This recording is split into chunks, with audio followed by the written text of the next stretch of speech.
going to show you how to make this wafer paper ruffle cake, but it's on a strip and you can pull it off of the cake before you serve it. So it's a little bit more, you don't have to cut through the whole thing. So start with a paper strip that's the same color as the ruffles that you want to make. And then I cut a whole bunch of small square/rectangles. They are about 1.5 inch by 2 inches, 2 inches square, just somewhere in that area. Mess them all up, especially if they're printed. If they're white, you don't have to do this, but you just want to mix them all up so that you kind of have an uneven number of colors. And then you're going to use some vodka or wafer paper conditioner. I used vodka because it sticks. The wafer paper conditioner with the glycerin in it sometimes doesn't stick. Spray the back of the paper that's not printed and then do a little shot right in the middle to make it sticky. And then just start pressing it into the paper as you work down the row. And you want to leave about 1/2 inch on the bottom that doesn't have the ruffles on it, just so that you can adjust the height if you need to. And the strip should be the size of the cake, like the circumference of the cake, plus about 3 inches. So just work your way around, and you're going to do this all the way down until you get to the 3 inches that you want to leave plain, because that's where you're going to overlap it.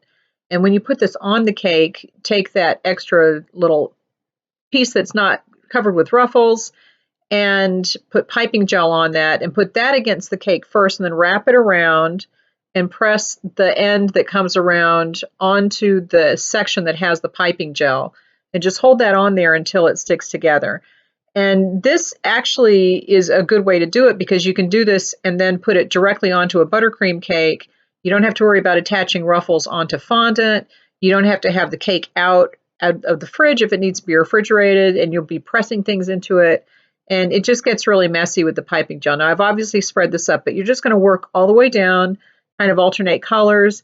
If you're working with printed paper, always spray on the unprinted side, because the ink will smear. And you have to be careful, and you are going to get ink on your fingers. So just be aware of that.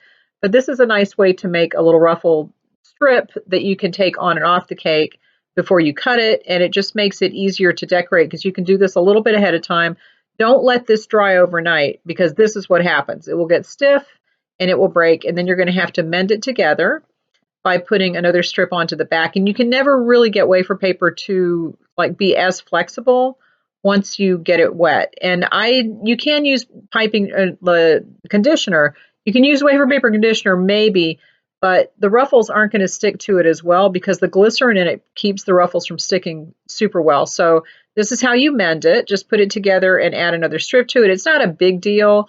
And depending on how big the cake is, if it's a 6-inch cake, it could be difficult to kind of bend it and move it around once it gets dried. But it might be, flexible and bendy enough if you get the back wet again with vodka to mold it to like an 8-inch or a 10-inch cake. But it's easier if you do the ruffles, make the strip one length that's the circumference of the cake plus 3 inches for the overlap. Then you're going to just put it onto the cake before the whole thing dries. So just don't let this dry overnight, and this won't happen, and you won't have to do that.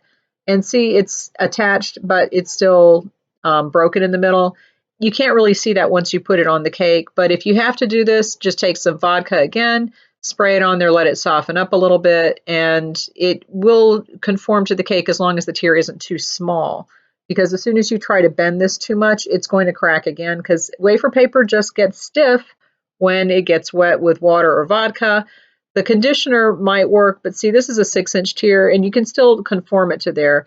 So you're basically going to wrap it all the way around. That edge that I have my hand on right now is where the piping gel would go, and you're going to take that, the ruffle edge, and attach it over the piping gel edge and stick it together, and then you have your little decorated cake.